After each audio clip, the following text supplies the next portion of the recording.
अस्सलाम वालेकुम नाजरीन, आपको MCTV की इस खुसूसी नशस्त में खुश आमदीद। मैं हूँ फ़खर काका खेल। और नाजरीन, आज हम बात करेंगे साबिक वफाकी वज़ीर ख़जाना इसहाक़ डार साहब की जानिब से जो बयानात आए हैं। और इसका पस मंज़र ये है कि कुछ अरसा कबल army chief general Qamar Javed Bajwa साहब ने कुछ सहाफ़ियों से मुलाकात की, और उन सहाफ़ियों में जावेद चौधरी साहब भी थे। और उन्होंने बाद अज़ां उसके ऊपर कॉलम लिखा जिसमें इसहाक़ डार साहब के हवाले से आर्मी चीफ से कुछ बयानात मंसूब कराए गए। हम इंतज़ार कर रहे थे कि इसहाक़ डार साहब इसकी वजाहत किस तरह देते हैं। और ज़ाहिरी बात है, जो मीडिया की हालत थी, ऐसे में तलत साहब ने अपने ही यूट्यूब प्लेटफॉर्म पे उनको मौका फराहम किया, लेकिन उन्होंने जो बातें की उसने एक अलग बहस छेड़ दी है। और आज हमारे साथ इस नशस्त में खालिद जमील साहब खुसूसी तौर पर सवाल नहीं करेंगे बल्कि जवाबात देंगे, अपना तजिया भी पेश करेंगे। और बुनियादी वजह यह है कि उन्होंने अरसे से इकोनॉमी को कवर किया, फॉरेन ऑफिस भी कवर किया, लेकिन इकोनॉमी को खुसूसी तौर पर कवर किया है और बहुत सारी चीज़ों से वो आगाह है। अस्सलाम वालेकुम खालिद साहब। जी वास्सलाम फखर।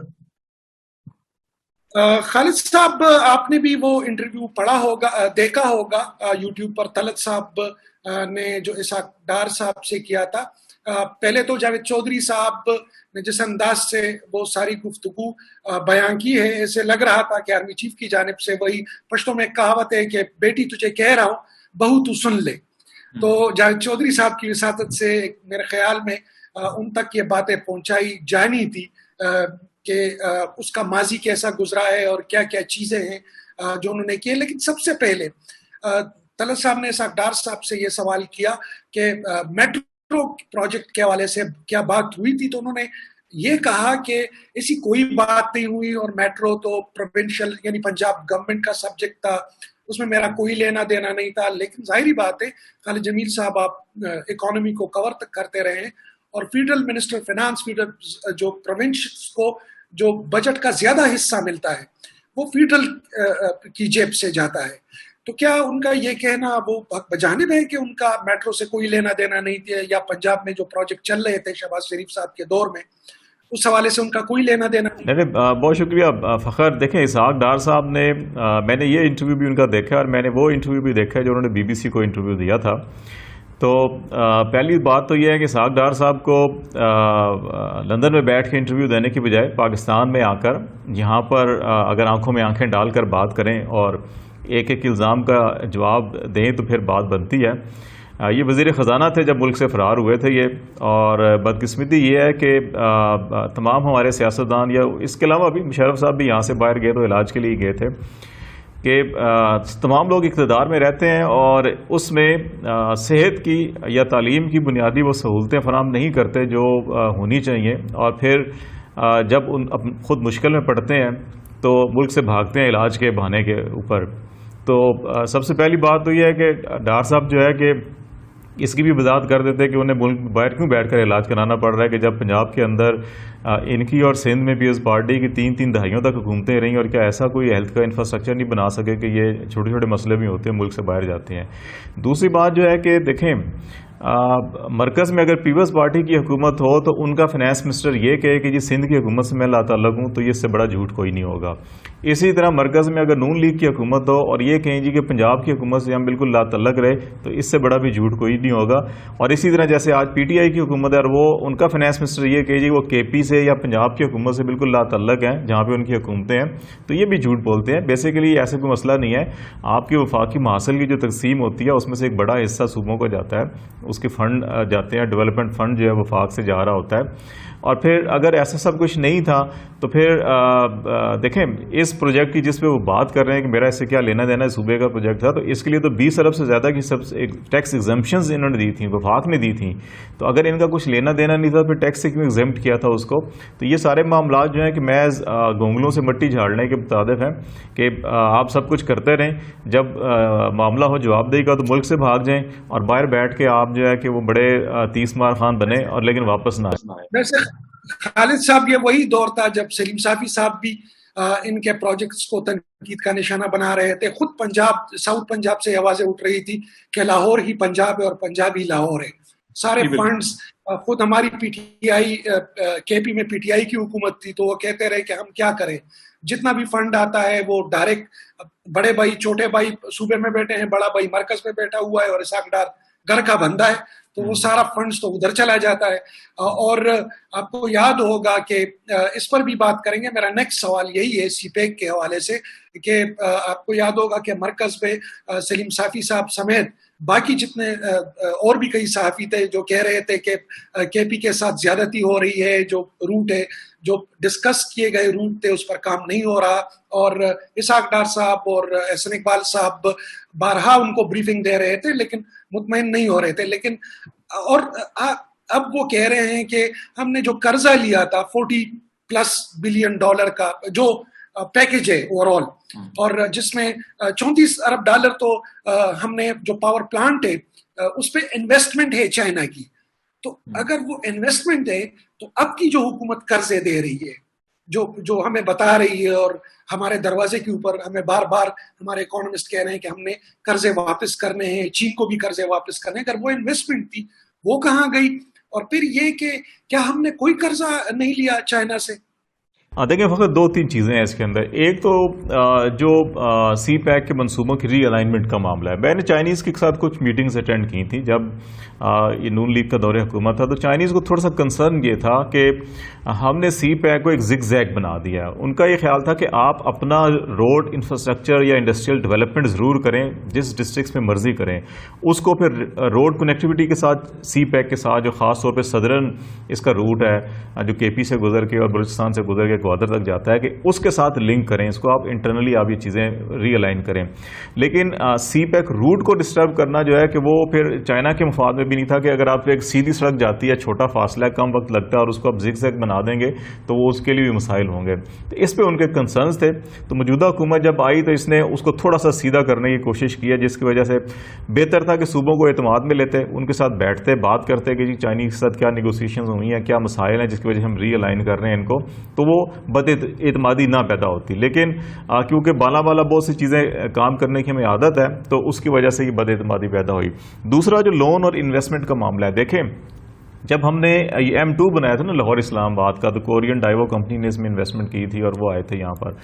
तो ये जो मंसूबे होते हैं इसमें बेसिकली पार्टनरशिप होती है कि आप आते हैं, उनको कहते हैं जी आप इसको बनाएं, ऑपरेट करें और पैसा कमाएं और फिर वापस ले जाएं। तो ये एक किस्म का आप समझ लें कि इन्वेस्टमेंट भी है और लोन भी है।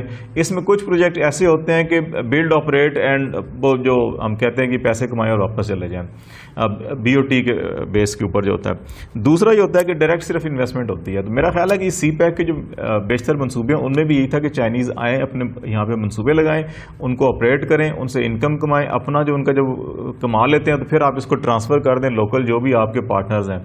उन एग्रीमेंट्स में ये रखा गया था कि आप अगर किसी भी सेक्टर में आते हैं तो आप जो लोकल इंडस्ट्रियल सेक्टर है उसको पार्टनरशिप ज़रूर करेंगे, सिर्फ होली सेली 100% आपका प्रोजेक्ट नहीं होगा, तो ताकि आप वो BOT बेसिस के ऊपर के बिल्ड ऑपरेट एंड ट्रांसफ़र की जो पॉलिसी है उस पर आप गामजन हो सकें।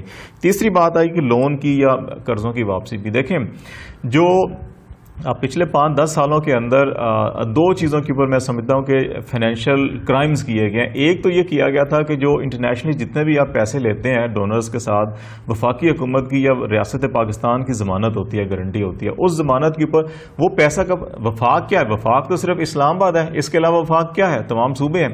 वो तमाम का तमाम पैसा जो है वो सूबों में जाके लगता है, खा वो डेवलपमेंट में हो, कुछ बजटरी सपोर्ट होता है, बाकी जो है डेवलपमेंट प्रोजेक्ट्स होते हैं या बाकी जिन जगहों पर जा रहा होता है। तो जब उसकी वापसी का मामला आया तो 18वीं तरमीम में हमने जो सूबों से शेयर लेना था कर्ज़ों की वापसी के लिए उसको बिल्कुल हमने निगलेक्ट कर दिया। अब सारा बर्डन वफाक के ऊपर डाल दिया। वफाक अपने महासल तो उसके हैं ही हैं, सूबाई महासल भी होते हैं, तो उसमें कुछ शेयर होना चाहिए था, नंबर 1। नंबर 2 ये हुआ कि पिछले 5-7 सालों में जो रीशेड्यूलिंग हुई उसके मुताबिक ये था कि 2019 से लेकर 2022 तक जो है कि हमें 34-35 अरब डॉलर वापस करने हैं, डोनर्स को भी और जो हमारे बायलैटरल मुख्तलिफ ममालिक के साथ जो कर्जे हैं वो भी। तो ये तो वो कहते हैं ना कि सर मुंडाते ही ओले बड़े। तो PTI की हुकूमत 2018 में इक़्तिदार में आती है तो उसको अगले साल से ही 2019 से ही उन्हें फौरी तौर के ऊपर जो है कर्ज़ों की वापसी करनी है। तकरीबन एवरेज इनको 10 से 11 अरब डॉलर जो है सालाना वापस करने हैं। तो फिर डॉलर को छलांग लगा के 160 जो ऊपर तो जाना ही था। फिर इनकी मईशत भी, अभी ये वो लोग हैं जो 22 साल से, इमरान खान क्रिकेट अच्छी खेलते हैं लेकिन वो अच्छे इकोनॉमिस्ट नहीं है, वो अच्छे पॉलिटिशियन नहीं है। उनकी इकोनॉमिक टीम जिसके ऊपर डिपेंड कर रहे थे, उन्होंने भी पहले 6-8 महीने के अंदर वो हाल हुआ कि उन्हें बार बार अपनी टीम बदलनी पड़ी, और अभी तक 2.5-3 साल हो गए इनकी हुकूमत को, और वज़ीर ख़जाना और इकोनॉमिक टीम मैनेजर्स बार बार चेंज हो रहे हैं। लेकिन इसके बावजूद खुशकिस्मती इनकी ये हुई है कि जो इनको फॉरेन रिजर्व्स अच्छे मिल गए, इनको रिमिटेंसेस अच्छे मिल गए, इनको बाहर से सपोर्ट आ गई, फिर कुछ लोकल इंडिकेटर भी अच्छे हुए। ये बदकिस्मती ये है कि उसको प्रोजेक्ट नहीं कर सके, तो वो इनको थोड़ा सा स्पेस भी मिला कि अब इन्होंने पहले 2 सालों में कोई 22-23 अरब डॉलर जो है वो लोन वापस भी किया है। तो ये जो मीशत के ऊपर बर्डन था, तो इसहाक डार साहब जो है कि इन मामलात की तरफ नहीं आते, इनका जवाब नहीं देते वो। खालिद साहब, चूंकि वक्त की कमी है, मुख्तसरन कुछ सवालात ज्यादा हैं तो मैं जल्दी कर लेता हूँ। एक सवाल ये भी है कि जब तलत साहब ने उनसे पूछा कि भाई जो कर्जे आपने लिए थे या जो किस तरीके से वो जीडीपी को मुतासिर कर रहे हैं या कौमी तरक्की को मुतासिर कर रहे हैं, लेकिन आपने देखा होगा कि जब उनसे ये सवालात किए जा रहे थे तो वो डार साहब उसी चीज को पकड़ कर बैठ गए कि जी मैं सर किसी को नहीं कहता, या इवन तहरीक इंसाफ में कुछ मिनिस्टर्स हैं जो आयतों का हवाला देते हैं, हदीस बयान करते हैं, शुरू में लंबी तकरीरें कर लेते हैं। उसने भी तकरीबन वही पैंतरा आजमाया। मतलब जो पॉइंट की बात थी कि भाई आपने कर्जे लिए हैं, उस कर्जों का बोझ है। आर्मी चीफ ने भी मीटिंग में यही पूछा होगा कि भाई आपने कर्जे लिए हैं और आपने वापस करने हैं, ये माजरा क्या है। इसकी बजाय उसने दूसरी बात की, जी मैं इधर उधर नहीं देख रहा था और मैं किसी को सर नहीं कहता। तो बजाय इसके कि वो पॉइंट पे आते, ये वजह क्या है? क्या वो डॉज कर रहा था? और देखिए इसहाक डार साहब जो है कि वो असल इशू की तरफ, उन्होंने एक ये पीआर एक्सरसाइज थी बुनियादी तौर के ऊपर, और वो आके कुछ पॉइंट स्कोरिंग करना चाह रहे हैं। हमारे यहाँ बदकिस्मती ये है कि आप जो है अदलिया को गाली दे दें आप हीरो बन जाते हैं, आप फौज को गाली दे दें आप हीरो बन जाते हैं, आप सियासतदानों को गाली दे दें आप हीरो बन जाते हैं, लेकिन इश्यूज़ के ऊपर आप बात करें तो कुछ सुनने को तैयार नहीं होता। और दूसरी ये बात है कि इश्यूज़ पे बात करने के लिए भी कोई तैयार नहीं होता। अभी डार साहब जो है क्या बात करते कि इनसे पहले पीएस पार्टी दौर में तो कर्जे लिए गए थे, तो इन्होंने जो है कर्जों को 90 अरब से डॉलर 95 अरब डॉलर तक पहुंचा दिया। जो तो उसका क्या बताता है कि सारा पैसा आया कहाँ गया, किधर लगा, बताना तो पड़ता है ना आपको। अब वो कहते हैं सारा हमने लाहौर में लगा दिया, या हमने जो है कि वो बजटरी सपोर्ट में लगा दिया, या हमने जो है कि बजट डेफिसिट या करंट डेफिसिट को पूरा करने के लिए उधर लगा दिया। बाकी तो कुछ नहीं हुआ ना। आपने प्रोडक्टिव कोई प्रोजेक्ट था ही नहीं जिस पे आप लगाते, पैसा कमाते, वापस देते। ये तो ऐसे ही है कि आप पैसा लिए जाएं, घर पे लगाए जाएं, खाते पीते जाएं, और फिर कहें जी अच्छा जी साल के बाद कोई और आएगा वो कर्जा वापस करेगा। तो इसलिए इसके ऊपर जवाब देने के लिए कुछ था नहीं, इसलिए वो आए बाशाएं कर रहे थे। एक मुख्तसर कि खालिद साहब, तलत साहब ने भी उसको कहा कि मैं चूंकि इकोनॉमी की बीट मैंने इस तरह कवर नहीं की, इंटरेस्ट काफी है मेरा। वो जो बता रहे थे कर्जों का तरक्की के साथ कोई लेना देना ही नहीं, और सारे ममालिक कर्जा लेते हैं और मामलात चलते रहते हैं। क्या उनकी इस बात में आप एज अ इकोनॉमी के student, as a economics finance के बीट रिपोर्टर, आप क्या समझते हैं? आपने भी तो देखा होगा, सुना होगा। क्या वाकई ऐसा है कि आप कर्जे लेते जाएं और तरक्की? मैंने पहले कहा ना कि आप कर्जे लेते जाएं और कौम को, मुल्क को कर्जे के बोझ के नीचे दबाते जाएं, तो फिर तो आपका मौक़िफ़ ठीक है। लेकिन जो अब अच्छी कौमें होती हैं जो मुस्तकबिल की तरफ देखती हैं, वो कर्जे लेके उनको, ठीक है आपने जो बजट डेफिसिट है उसको पूरा करना है, बजटरी सपोर्ट के लिए आपको लेने पड़ते हैं, लेकिन इसके साथ साथ आप जो कर्जे लेते हैं आपने वापस भी तो देने हैं ना। वापस कहाँ से देने हैं? वापस देने के लिए अभी अब क्या हो रहा है कि हमें सूद वापस करने के लिए कर्जा लेना पड़ता है। तो इस चीज़ को ख़त्म करने के लिए जो अच्छी कौमें, अच्छे ममालिक और अच्छे प्लानर्स होते हैं वो ये करते हैं कि कर्जा कुछ बजटरी सपोर्ट के लिए लेते हैं, कुछ कर्जा जो होता है वो आप इन्वेस्टमेंट करते हैं, आप ऐसे मनसूबों में इन्वेस्ट करते हैं जहाँ से इनकम जनरेशन होती है, यहाँ से एक्सपोर्ट हो रही हो या आपकी वैल्यू एडिशन हो रही हो, तो वो आपका जब इनकम आ रही होती है तो फिर वो इनकम आप वापस जो कर्जों की वापसी में लगाते हैं। लेकिन हमारे यहाँ बदकिस्मती से सारा का सारा पैसा जो है कि वो बजटरी सपोर्ट में या डेफिसिट को पूरा करने के लिए लेते रहे, अपने अखराजात नहीं कम किए हमने। हुकूमत का साइज़ है वो बढ़ता रहा, हमारे जो अखराजात थे वो बढ़ते रहे, ना अखराजात में कमी हुई, ना हुकूमत के साइज़ में कमी हुई, ना कफ़ायत शायरी हुई। लेकिन वो सारा का सारा पैसा जो है अल्लाह में खर्च हुआ, उन मनसूबों में खर्च नहीं हुआ जहाँ से हमें इनकम होनी थी। इसलिए जो है कि ये हम बोझ के नीचे दबते रहे हैं, तो इसलिए वो उनकी लॉजिक जो है वो ठीक नहीं है।